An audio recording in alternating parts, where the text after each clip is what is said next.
Hello，大家好。那今天想跟大家分享几个我画线稿小技巧或习惯这样子。因为像有时候我们的图可能结构这么复杂，然后要画的时候其实还蛮伤眼睛的，尤其是如果都是用黑色线去画的话。那第一个呢，就是比方说像头发，我可能会去画它的延伸的物件，虽然说它最后会被遮掉，但我还是会尽可能的给它多画。原因就是当要调另外一个物件的造型的时候，比方说像这样子，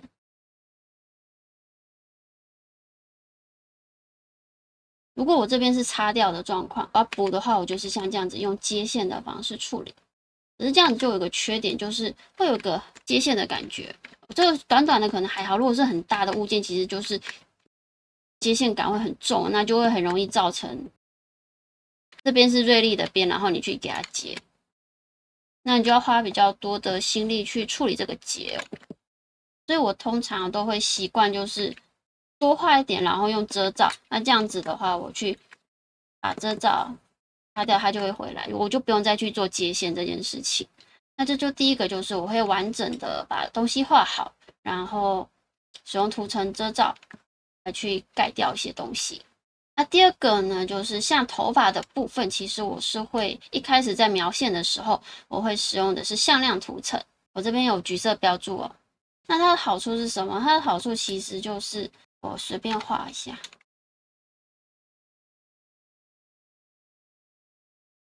好像这样子，我的线稿非常的很多交叉，有没有？像这里啊、这里啊，这些都是交叉。那我只要用向量线用的橡皮擦这样子擦掉，我的线就是延续的，它就不会有断点。那很多初学的时候，大家应该都是这样子，然后像这样，这边可能就给它画，然后这边这样子画过来，画过来，这样就会有一个就是线条不顺畅的感觉啦，就是你会发现这边的线中断了。所以用向量线涂层的话的好处就是你的线条会比较滑顺。那接下来呢，第三个就是我会将涂层去做那个线稿的分色。我确定的线稿我会是选黑色，那我还在画的话，我可能就会使用红色或者是蓝色，一些比较醒目的颜色。那有时候我是会把底色变成蓝色或者是其他颜色，然后头发是黑色。那重点就是要看说当前画的东西适合什么样的方式去看，因为这要考虑到重心问题啦。就是有的时候，如果我都使用浅蓝色去画的话，可能会让我这个图的一些重心或细节不见，我也看不清楚这样子，所以我可能就会颠倒一下颜色，所以我会将线稿的颜色分色。那接下来延伸这个线稿分色哦，因为我们在画线稿，其实还有很怕一个东西叫做不小心给它覆盖下来，像这样子，就把你的头发跟你的脸给它合并了，然后你这时候突然说，哎，我要调五官，完蛋了，因为这边有头发，你就不好调。我会在这边开新一个图层，在两个物件中间开一个新的图层，然后把这个图层关掉。那这样子的话，我上面这个图层怎么样都合并不下来。怎么样都誊写不来，它永远都会在上面，是一个。那接下来呢，我会使用涂层颜色，因为有的时候像头发这种东西，它的结构会比较复杂，它会有很多层次，所以呢，我会使用涂层颜色。然后涂层颜色第一个颜色可能是蓝色，第二个颜色我会选其他颜色，我不会用白色哦，它预设是白色的，那我不会用白色。那原因是这样子，就是我先把颜色换一下。假设我今天用红色画一画，然后我发现说，哎，有些地方，哎，我好像多画，我要把它擦掉。那我以为我用的是橡皮擦嘛，现在我都觉得我应该用的是橡皮擦。然后当我要将线的颜色把它改为黑色的时候，我会发现说，哎呀，这边有这种黑色的块状。所以如果你使用这个涂层颜色的话，你就可以马上的发现说，哎，你有不小心把白色当做橡皮擦使用。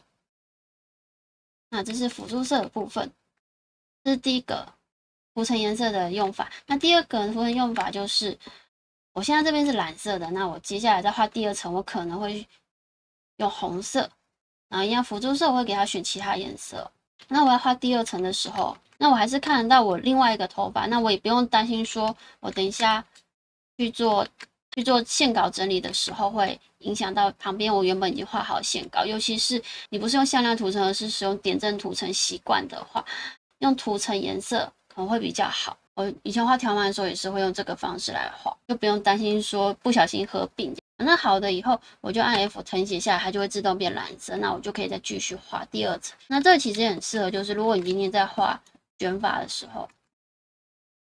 如果你要做有层次的卷发，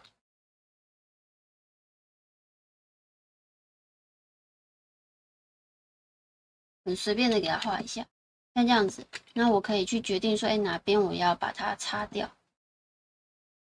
这样子的话，我觉得容错率会比较高一点，我觉得。那这就是这次我分享我自己画线稿的一些技巧。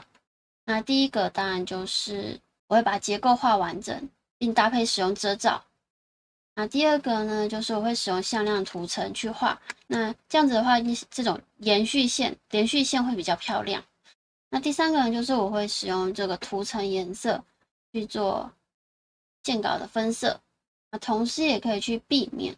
我不小心用白色当做橡皮擦这件事情。补充的一个技巧就是，如果当你很害怕2个涂层，比方说脸跟头发不小心合并这件事情，中间可以开一个新的涂层，并且把他的眼睛关上，这样子就可以完全杜绝2个涂层合并的事情。